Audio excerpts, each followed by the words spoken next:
Amis du Cateau et des alentours, bonjour. Je suis très content de vous retrouver pour le prochain bulletin de Beffroi Vision, ce qui est devenu une tradition pour vous tous. Et aujourd'hui, nous allons aborder les derniers points d'actualité de cette semaine, essentiellement marqués par Halloween.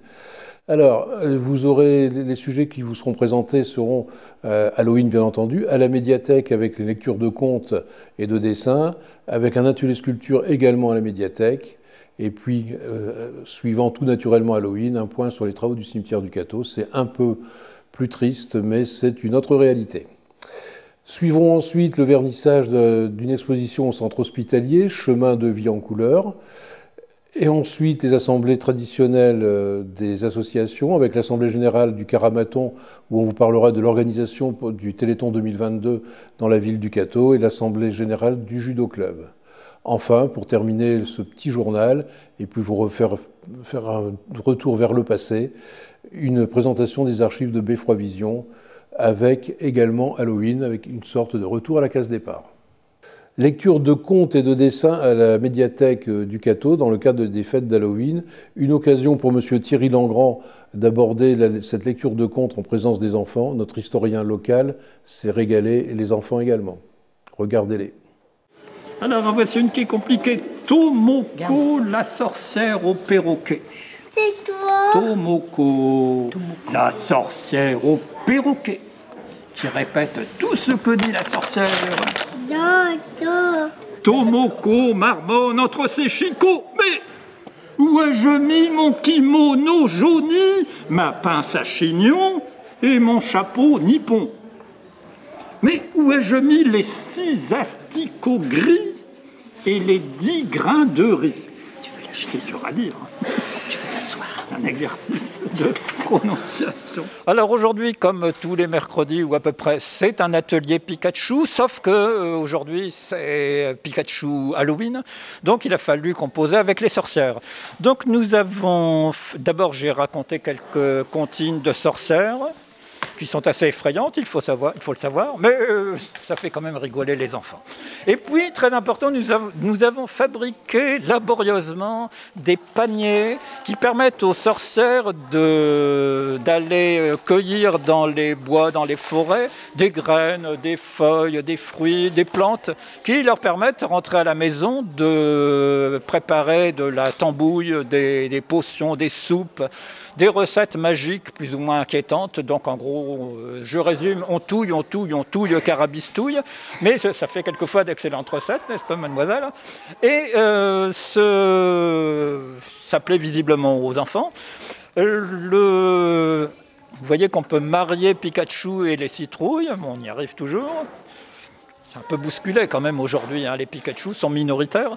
Mais j'en profite puisque cette activité Halloween ce mercredi après-midi a été assez intense. Les enfants ont tourné d'un atelier à l'autre.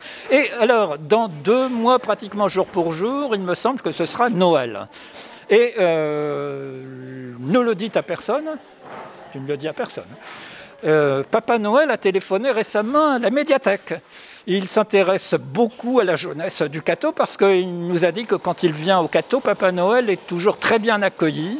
Et alors, cette année, ça va être une année spéciale puisque Papa Noël s'est associé avec Pikachu, c'est exceptionnel. C'est vraiment la première fois dans l'histoire de l'humanité que cela se produit. Papa Noël et Pikachu vont s'associer pour offrir un magnifique Noël dans un peu moins de 2 mois aux enfants du Cateau. Et il y aura par exemple des Pikachu fourchettes qui s'accrocheront magiquement à l'arbre de Noël. Et alors, ne le dites à personne, je le dis à personne, hein. Papa Noël s'entraîne avec un maître de danse car il a appris que Pikachu savait danser. Papa Noël s'est dit, bon, je suis très vieux, j'ai du rhumatisme, mais je vais faire un effort.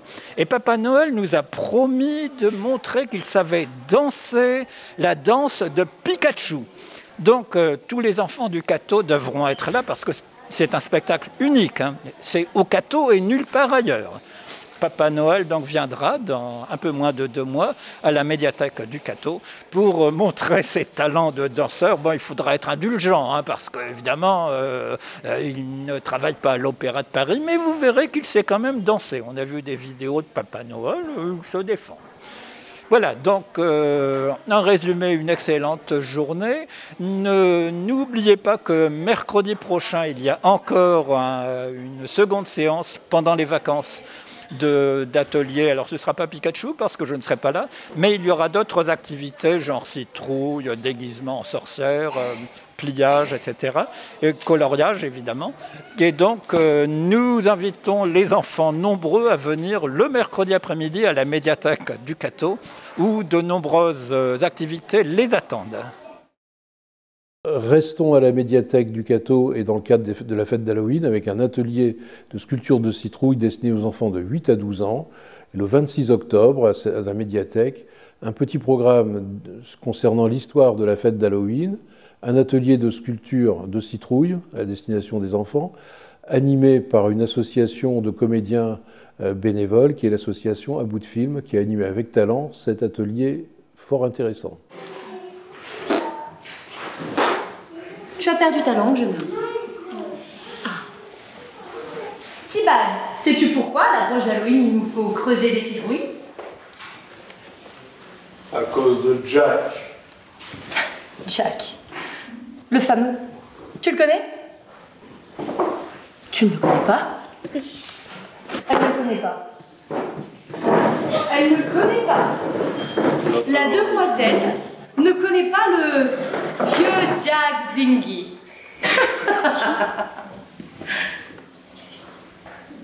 Peux-tu lui en apprendre un peu plus, Tibal? Jack n'était pas vraiment ce que l'on pouvait appeler un gentilhomme. Il aimait boire, il aimait jouer et faire des mauvais tours.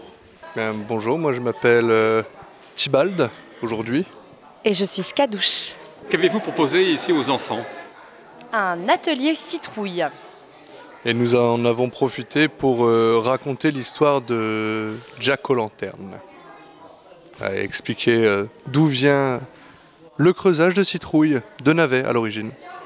Alors on leur a proposé les ustensiles nécessaires à la découpe de citrouille et on leur a laissé exprimer leur créativité pour que leur citrouille soit la plus effrayante possible afin de repousser les esprits maléfiques le 31 octobre au soir. Ah bien, je pense que vous avez pu en voir quelques-unes. Ils ont fait preuve de créativité. Il y en a qui se sont contentés de les découper pour pouvoir laisser la lumière des futures bougies éclairer l'ensemble. Et il y en a d'autres qui les ont mises en peinture de toutes les couleurs. Enfin, il y avait des choses assez amusantes. Un jour, le diable en personne, ayant entendu parler de ce fameux Jack, se dit qu'il était temps pour lui de rejoindre les enfers. Il vint donc le chercher sur terre. Jack fut surpris, mais il accepta de le suivre à une seule condition. Il avait soif. Il allait boire un dernier verre avant de partir. Le diable accepta. Grand prince. Une fois installé devant son verre, il dit au diable qu'il n'avait pas les moyens de se payer ce fameux verre. Alors le diable se transforma en pièces pour faire vite et vite repartir dans les enfers. Mais Jack était malin. Il s'agissait là d'une ruse. Plutôt que de payer avec cette pièce, il la prit et la fourra dans sa poche, où se trouvait une croix en argent.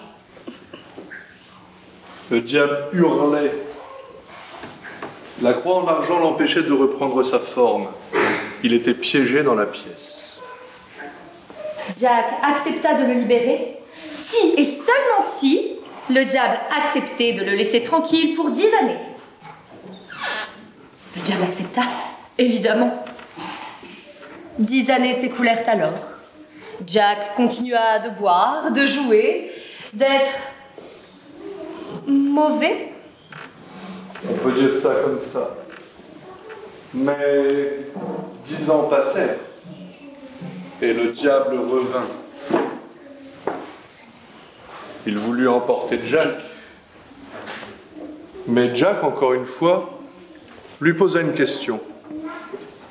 Je veux bien te suivre, mais j'ai faim. Je voudrais manger une pomme. Ai-je le temps? Le diable n'y vit pas d'inconvénient. Lui vous laisse dépêcher. Jack étant trop petit pour aller cueillir les pommes en haut de l'arbre, le diable commença à grimper pour aller cueillir sa pomme. Mais Jack, encore une fois, avait été malin. Il planta tout autour de l'arbre des croix en argent, empêchant ainsi le diable de redescendre. Le diable, roulé, fut très mécontent. Il hurla, il hurla, il hurla des jours durant. Jack lui offrit une solution. Je veux bien te laisser descendre, à la seule condition que tu me laisses tranquille pour l'éternité. Le diable n'avait pas vraiment le choix. Il ne comptait pas rester dans son pommier. Il accepta et repartit en laissant Jack tranquille. Non sans lui avoir promis de le laisser pour l'éternité. Jack était un humain, comme tous les humains, arriva le jour de sa mort. Mais Saint-Pierre, au paradis, lui refusa l'entrée. Bien sûr, il avait été trop mauvais. Alors Jack prit la route vers les enfers. Mais le diable lui refusa également l'entrée. Une promesse est une promesse. Et le diable avait promis de ne pas l'emmener en enfer. Jack se retrouvait donc coincé, sans pouvoir aller ni au paradis ni en enfer. Il était coincé dans l'obscurité. Alors, prenant tout son courage, il demanda de l'aide au diable, qui accepta, pour combler l'éternité, de lui offrir quelques cendres des enfers. Pour les recueillir, Jack prit la première chose qu'il trouva. C'était un navet qu'il creusa rapidement afin d'y plonger les cendres. Grâce à ce navet, il put depuis, et ce pour l'éternité, se promener entre la vie et la mort et chasser les esprits maléfiques qui venaient l'embêter. Cette légende nous vient d'Irlande. En 1850, une grave famine éclata en Irlande. Et les Irlandais durent voyager pour survivre. Ils arrivèrent aux Amériques, où, malheureusement, à l'approche d'Halloween, ils ne trouvèrent aucun navet. Ils durent prendre ce qu'ils trouvèrent. Des citrouilles. C'est pour ça que vous êtes ici, jeunes gens, aujourd'hui, pour créer la citrouille qui repoussera les esprits maléfiques de votre maison. Alors, nous sommes respectivement producteurs et comédiens et comédiennes, chorégraphes et danseuses pour l'association À Bout de Film, qui est une association d'audiovisuel et de spectacle du Pas-de-Calais. Voilà, on est notamment l'association qui organise la Nuit Magique et à côté de ça, toute l'année, on produit des spectacles, des contes, on a des animations, on a des parades, on a une multitude de choses que l'on propose tout au long de l'année. Vous expliquez ce que vous êtes en train de faire? On fait des citrouilles d'Halloween et puis on les découpe, on les peint. Ouais, apparemment ça avance bien. Oui. Voilà. Il n'y a pas que les citrouilles que vous peignez. Oui, il y en a moi aussi. Voilà, parce que là c'est un vert jaune là-bas. Ça marche pas. Alors, pour clôturer la fête d'Halloween sur une note qui n'est pas particulièrement triste, on va faire maintenant le point sur les travaux du cimetière du Cateau, à l'occasion de la traditionnelle visite dans le cadre de la fête de la Toussaint du cimetière par les élus de la ville. Une occasion pour M. Guy Druenne, délégué au cimetière du Cateau, de faire le point sur les différents travaux d'entretien et surtout sur l'extension du cimetière de la ville. La parcelle qui est juste à côté de nous, je vais rappeler un petit peu l'historique. C'est une parcelle que nous avons eu du mal à acquérir, pour la bonne raison que nous avons, avec le propriétaire de l'époque, je ne vais pas dire le nom, avec le propriétaire de l'époque, nous avons eu des contacts pendant 3-4 ans. Il ne nous a jamais donné suite et puis un beau jour, nous avons appris que la parcelle, il la mettait en vente. Alors monsieur le maire, enfin la ville du Cateau-Cambrésis a fait valoir son droit de préemption pour acquérir donc ce terrain, ces 2 parcelles. En fait, c'était 2 parcelles. Une parcelle de 785 mètres carrés et puis une autre de 600 et quelque chose, j'ai plus trop en tête, pour un total de 14 ar. Donc la première phase, ça a été le démontage du hangar qui se trouvait donc sur le site, un hangar métallique. Donc il a fallu déjà le démontage et qui a pour une valeur à l'époque de 7 800 € quoi. Et une fois donc le bâtiment démonté, il a fallu évacuer évidemment les tôles, les poutrelles métalliques. Ensuite, nous avons enchaîné sur la deuxième phase, c'est-à-dire l'abattage des arbres qui se situaient derrière cet hangar. La troisième phase, ça a été le dessouchage justement de ces arbres en question. Et pour la quatrième phase, de la planification du terrain, pour que ce soit vraiment un terrain qui soit rendu plat, pour qu'on ait une visibilité pour le travail à venir, quoi. Il y a encore une clôture béton de 160 mètres linéaires qui doit être posée pour justement cacher un peu le mur que l'on voit là, qui se situe là derrière nous, pour ensuite le consolider surtout, et puis en même temps que les gens, les riverains de la rue de la Paix n'aient pas une vue directe sur le cimetière. Ensuite, il y aura le démontage de cette clôture également, qui n'aura plus lieu, du fait que ça ne fera plus qu'un. Donc ça sera l'entrée, parce que nous gardons les 3 portes principales, l'entrée du cimetière, et l'entrée qui se situe entre les 2 garages ça sera condamné, mais avec une ouverture prévue évidemment si un jour des entreprises devaient intervenir, quoi. Nous envisageons aussi l'achat de 12 cavernes supplémentaires. En fait, ça y est, c'est commandé. Et ensuite, nous continuerons sur le columbarium qui se situe à l'entrée du chemin du Schnurk. Voilà. Il y a déjà un module de 15 cases, oui, effectivement.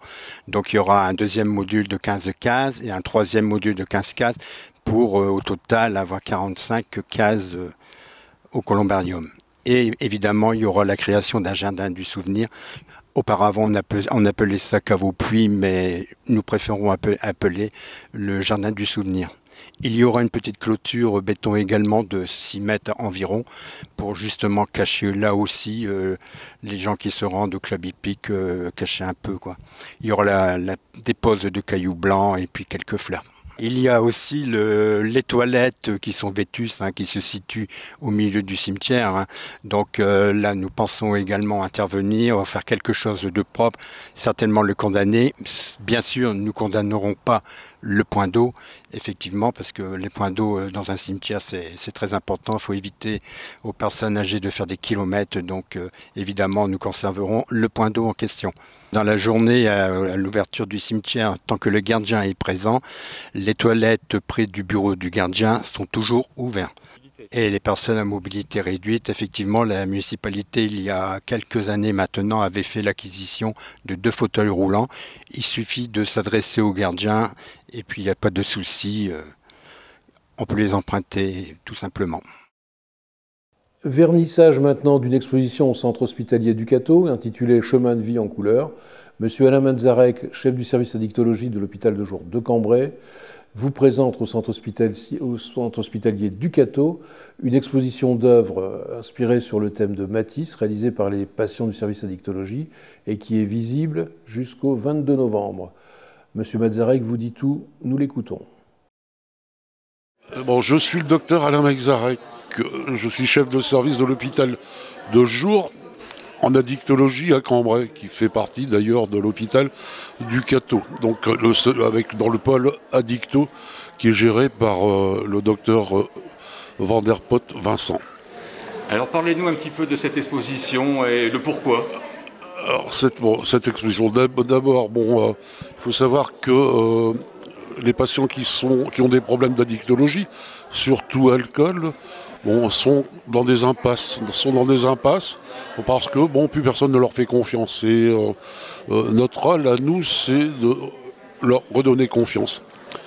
Et c'est pour ça que nous leur faisons confiance et eux-mêmes reprennent confiance. Donc, beaucoup de confiance dans tout ça.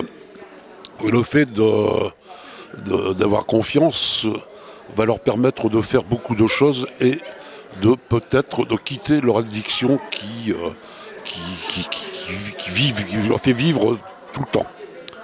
Étant donné qu'il y a le musée Matisse au Cateau, ce qui était intéressant, c'est que l'art, comme je le disais tout à l'heure dans le discours, l'art était très important que ce soit l'art pictural, la peinture ou l'art musical. L'art est très important pour pour l'aide à la prise en charge d'un sauvage. Étant donné que Matisse, il y a le musée Matisse ici à Cambrai, au Cateau, il était important que nous marions un peu notre activité d'addictologie avec la peinture et surtout Matisse. Nous, on a en fait accueilli à la fois les soignants et les patients du service en addictologie du Cateau-Cambrésis, de l'hôpital du Cateau-Cambrésis, et on les a accueillis pour une dizaine de séances. Et la part en fait du musée a été de faire découvrir les collections aux patients et aux soignants et de faire un atelier à chaque fois par rapport aux œuvres que l'on a découvertes. Alors, par rapport aux collections Henri Matisse de notre musée, on a alors travaillé sur les papiers gouachés découpés, mais également sur le portrait et puis sur le paysage. En fait, ce qui est très très surprenant avec les patients, c'est qu'au début on les sent un petit peu réticents, peut-être même qu'ils se sentent pas tout à fait à leur place.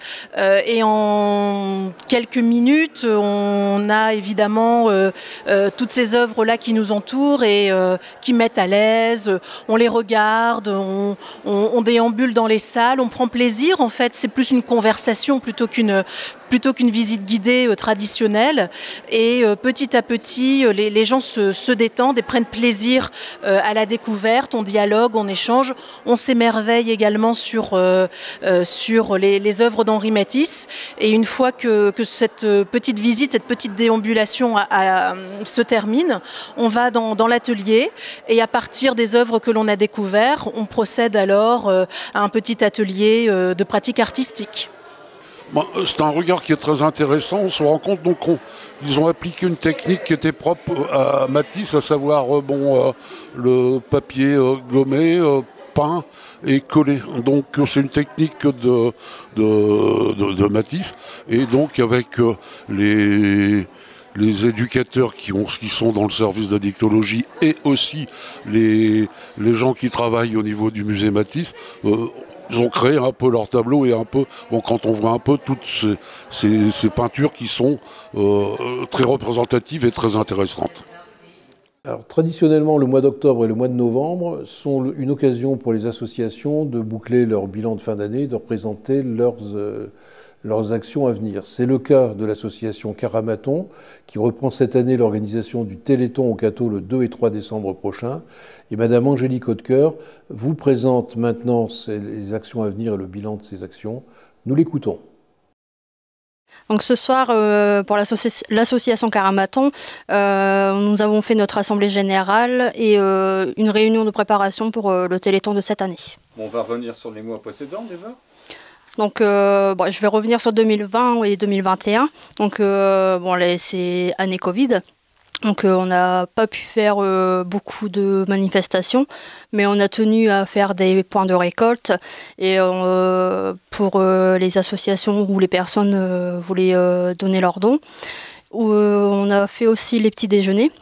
Donc en 2020, c'était avec l'organisation de Caudry, donc Monsieur Sébastien Delporte, qui a très bien fonctionné.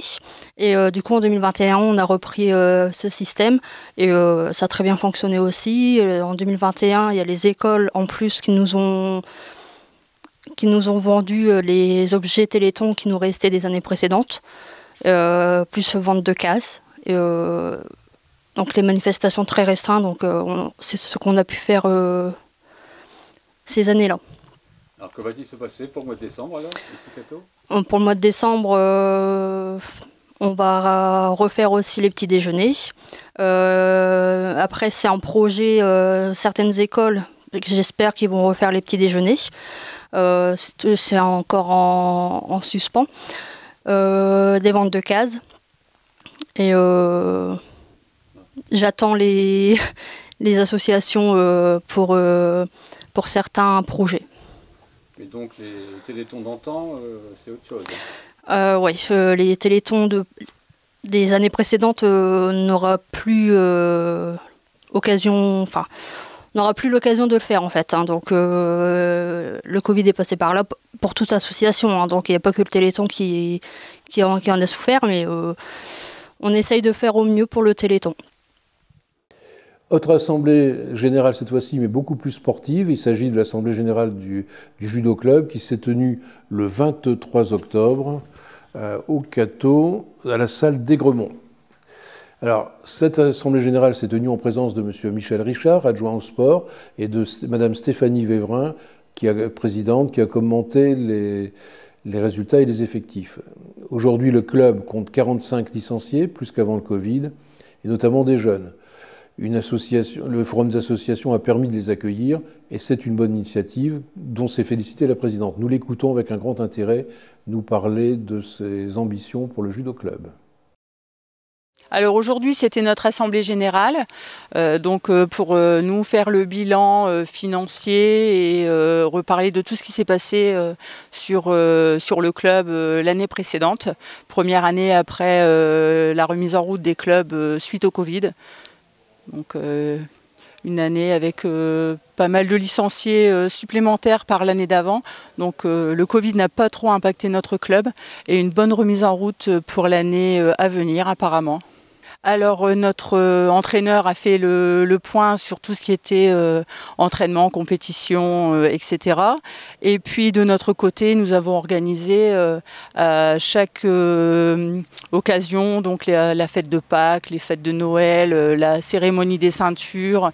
Chaque enfant reçoit des cadeaux, des chocolats, on organise des pots, une ambiance très sympathique chez nous. Le futur, on a commencé cette année à participer au forum des associations. Une très bonne journée pour nous, ce qui nous a permis de recruter quelques licenciés supplémentaires. Et puis nous organiserons comme à l'habitude à chaque occasion pour toutes les fêtes. Les enfants auront des présents et puis on se réunira comme d'habitude autour d'un petit verre de jus d'orange, des chocolats et voilà, tout ce qui s'ensuit. Avant de faire mon intervention sur le bilan sportif, je voudrais remercier Michel qui nous fait à chaque fois l'honneur d'être présent à nos assemblées et à nos remises de ceinture.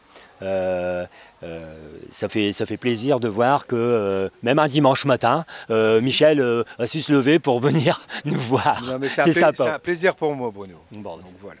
Très bien. Alors, revenons sur le sportif. Donc sur le sportif, là, on sort de l'assemblée et chacun a fait son bilan. Donc pour ce qui concerne le résultat de la saison 2021-2022, comme je le disais, on a eu une saison un peu particulière encore une fois, malheureusement pour parler de ce fameux Covid, où certains clubs qui faisaient des challenges auparavant, on préférait ne pas les faire de peur, encore une fois, de se retrouver avec une vague Covid. Donc ce qui a réduit considérablement les sorties. Mais ceci dit, on a pu avoir bien évidemment encore tout ce qui concernait les compétitions officielles, donc tout ce qui était district, département, région, interrégion. Et de là, on a quand même eu de très bons résultats au niveau du club. Forcément, comme je l'ai dit lors de la remise des ceintures en juin, c'est vrai que ça a impacté quand même lors des reprises en septembre un manque d'effectifs évident. Bon, je crois savoir qu'on n'est pas les seuls, mais bon, on ne peut pas se contenter d'en rester là. Moi, ce que je souhaite, c'est que, et là, apparemment, ça a l'air très bien reparti pour la saison 2022-2023, que le judo club, enfin, même pas judo club, je vais dire, c'est le judo Jiu-Jitsu Le Cateau, va repartir d'un bon pied et se retrouver avec une motivation supérieure aux autres années qui étaient un peu moroses. Voilà. Moi, un petit mot en félicitations Bruno pour son travail, ainsi que tout le bureau, les dirigeants qui l'entourent, et de souligner et de dire merci au judo, merci à Bruno, merci à Madame la Présidente, d'avoir participé au forum qui a eu lieu une quinzaine de jours. Forum, je n'ai pas pu être présent pour cause de Covid. Alors il a souligné, Bruno, le Covid qui a fait des ravages, on peut parler comme ça, les saisons précédentes. Donc j'y ai pas échappé. Un forum où les associations ont répondu présent. Et la récompense de ce forum pour Bruno et le judo, c'est qu'ils ont récupéré quelques jeunes pour étoffer un petit peu le nombre et rééquilibrer ce qui était avant. Voilà. Alors pour nous rejoindre, c'est tous les mercredis et vendredis de 18h à 19h pour les 6 ans à 10 ans et de 10 ans et plus 19h, 20h30. Enfin, pour terminer, un retour vers le passé, mais toujours dans le cadre d'Halloween. Les archives de Beffroi Vision vous sont ouvertes et vont vous présenter les enfants de la maison d'Halloween fêtant la fête d'Halloween et qui ont défilé dans les rues du Cateau.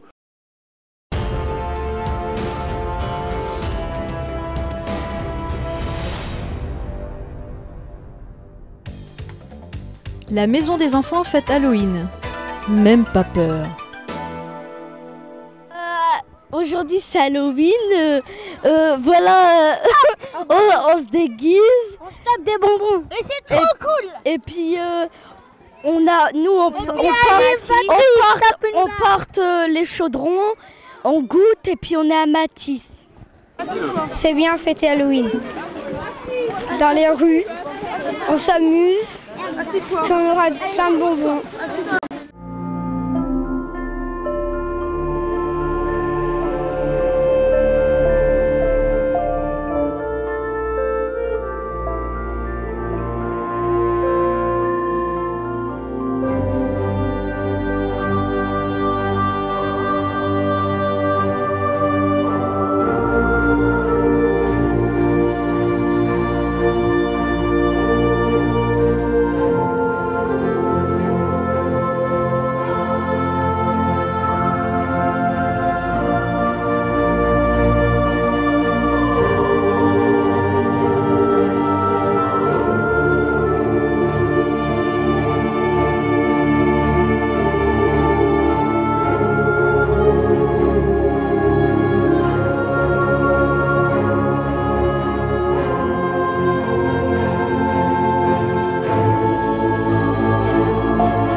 C'était un plaisir, comme je vous l'ai dit tout à l'heure, de vous présenter le journal et de vous retrouver. Il n'y a pas d'autres informations à vous donner concernant les manifestations. Ne voyez pas là un au revoir brutal. Nous nous reverrons très bientôt, avec le même plaisir, partagé j'espère. À bientôt.